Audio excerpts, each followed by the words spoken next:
বিসমিল্লাহির রহমানির রহিম। ভাই ও বোনেরা, যে যেখান থেকে আমাকে দেখছেন এবং শুনছেন, আপনাদের সবাইকে আমার সালাম, আসসালামু আলাইকুম। আশা করি আপনারা ভালো আছেন, আমিও ভালো আছি। UK property gossip by Tasmina YouTube চ্যানেলের পক্ষ থেকে জানাই শুভেচ্ছা। এখন আপনাদের সাথে যে বিষয়টি নিয়ে কথা বলতে চাচ্ছি সেটা হলো যে আমার সঙ্গে এর কোনো সম্পর্ক নেই। দুবাইতে মেয়ের ফ্ল্যাট নিয়ে জয়ের অভিযোগের জবাবে গভর্নর। আর এই বিষয়টি নিয়ে খবর প্রকাশ করেছে দ্য বিজনেস স্ট্যান্ডার্ড। তো বিস্তারিত যেটি বলা হয়েছে যে বাংলাদেশ ব্যাংকের গভর্নর আহসান এইস মনসুর, তিনি তার মেয়ে মেহরিন সারা মনসুরকে দুবাইতে ৪৫ কোটি টাকা মূল্যের সম্পত্তি কিনে দেননি বলে সাফ জানিয়ে দিয়েছেন।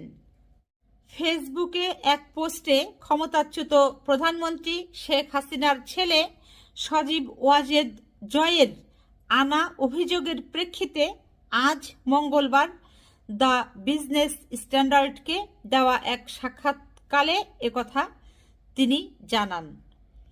গভর্নর বলেন, এটি আমার মেয়ের সম্পত্তি, যা আমি গভর্নর হওয়ার অনেক আগেই অর্থাৎ ২০২৩ সালে কেনা হয়েছিল।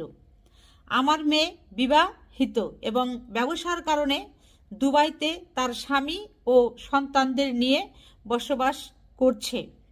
এরপর আরও যেটি বলা হয়েছে যে নিষিদ্ধ সংগঠন ছাত্রলীগের কেন্দ্রীয় নির্বাহী কমিটির সাবেক সাধারণ সম্পাদক এস এম জাকির হোসেনের একটি পোস্ট গতকাল সোমবার শেয়ার করেন সজীব ওয়াজেদ জয়। আচ্ছা, এখানে মূল যে ঘটনাটা সেটা হচ্ছে যে এই যে শুনলেন যে নিষিদ্ধ সংগঠন ছাত্রলীগের কেন্দ্রীয় নির্বাহী কমিটির সাবেক সাধারণ সম্পাদক, যার নাম হচ্ছে জাকির হোসেন, তিনি তার ফেসবুকে একটি পোস্ট করেছিলেন। কি পোস্ট করেছিলেন?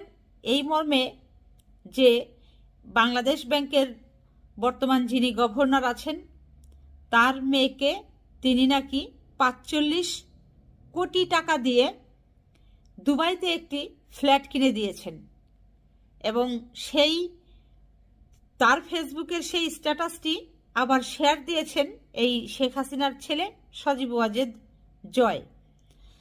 তারপর তিনি সংবাদ সম্মেলন করে সেটির জবাব দিয়েছেন যে তিনি গভর্নর হওয়ার আগেই তার মেয়ে ৪৫ কোটি টাকার সম্পত্তি দুবাইতে ক্রয় করেছিল।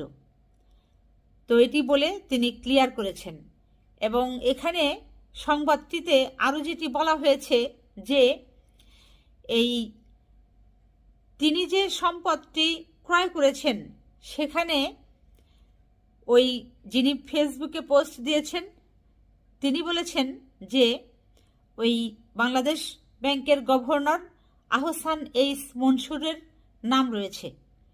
তো বাংলাদেশ ব্যাংকের যিনি গভর্নর আহসান এইস মনসুর, তিনি বিষয়টি স্বীকার করেছেন যে হ্যাঁ, ওখানে আমার নাম রয়েছে, যে আমার সন্তান যেহেতু সম্পত্তি ক্রয় করেছে ওখানে দলিলে প্রসঙ্গত তার বাবার নামের যে জায়গায় বাবার নাম কি লেখা আছে ওখানে সে আমার নাম দিয়েছে।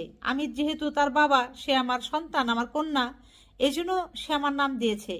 কিন্তু সম্পত্তি রেজিস্ট্রি হয়েছে তো আমার সন্তানের নামে, আমার নামে হয়নি, অর্থাৎ এই গভর্নরের নামে হয়নি। তো এখন ভাই বোনের একটা জিনিস চিন্তা করেন যে আপনি কোনো জিনিস কিনছেন, সম্পদ কিনছেন, বাড়িঘর, প্রপার্টি, ফ্ল্যাট, যেটাই হোক কিনছেন, তো সেখানে যদি অপশন থাকে যে তোমার বাবার নাম কি, আপনি কি আপনার বাবার নাম দেবেন না? অবশ্যই দেবেন। তো অনুরূপ এই গভর্নরের মেয়ে তার বাবার নাম দিয়েছে, আর সেটিকে এই যে দেখেন তিলকে কিভাবে আওয়ামী লীগ ঘুরিয়ে পেঁচিয়ে তাল বানিয়ে ফেলে। সে বলেছে যে এই গভর্নরই নাকি সম্পত্তি কিনেছে, অথচ আরও একটি কথা এখানে মিথ্যা বলেছে এই আওয়ামী লীগের লোকেরা, যে গভর্নর হওয়ার পর তার মেয়ের নামে এই ৪৫ কোটি টাকা দিয়ে দুবাইতে সম্পত্তি কেনা হয়েছে, অথচ তিনি এই বাড়ি যে কেনা হয়েছে সেটির দলিল দেখিয়ে বলছেন যে তিনি গভর্নর হয়েছেন 2024 সালে আর তার মেয়ে বাড়ি ক্রয় করেছে 2023 সালে। তো যা হোক, এরই নাম হচ্ছে আওয়ামী লীগ, এটি আপনারা ভালো করেই জানেন। তারা ওই সবসময় গুজামিল দিয়ে কথা বলে, মানুষকে বিভ্রান্ত করার ধান্দায় সবসময় থাকে, এটি আপনারা সবাই জানেন, আমরাও জানি, এটি নিয়ে আর নতুন নয়।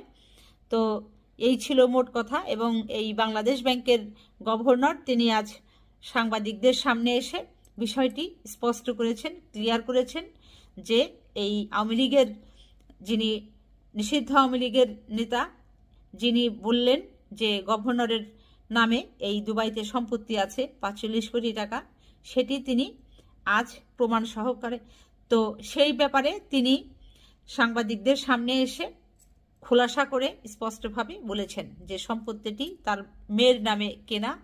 2 হচ্ছে তার নাম তার মেয়ে ব্যবহার করেছে, যেখানে দলিলে বাবার নাম চেয়েছে, বাবার নাম দিতে হবে, যে কারণে তার নামটি দলিলে আছে।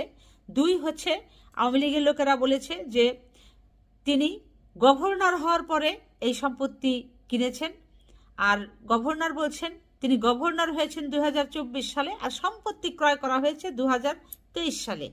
তো যা হোক, এটি মনে হয় এখন সাধারণ জনগণ যারা আছেন সবাই বিষয়টি সবার কাছে স্পষ্ট হয়ে গেছে যে এর নাম হচ্ছে আওয়ামী লীগ। সবসময় তারা মিথ্যাচার করে বেড়ায়, কারণ তাদের যে গুরু শেখ হাসিনা তিনিও যেমন, আর গুরুর যারা শিষ্য আছে তারা ওই একই রকম, সবসময় ওই ছুতা খুঁজে, কোনো ভালো জিনিসকে কিভাবে নষ্ট করা যায় সেটি খুঁজে, কিভাবে পরিবেশ নষ্ট করা যায়, কিভাবে মানুষের কান গরম করা যায়, সেটি তারা পন্থা বের করতে চায়। তো যা হোক, সবাই ভালো থাকবেন, সুস্থ থাকবেন এবং আমার জন্য দোয়া করবেন। আমার এই চ্যানেলটিতে লাইক, কমেন্ট, শেয়ার এবং সাবস্ক্রাইব করবেন। আসসালামু আলাইকুম, আল্লাহ হাফেজ।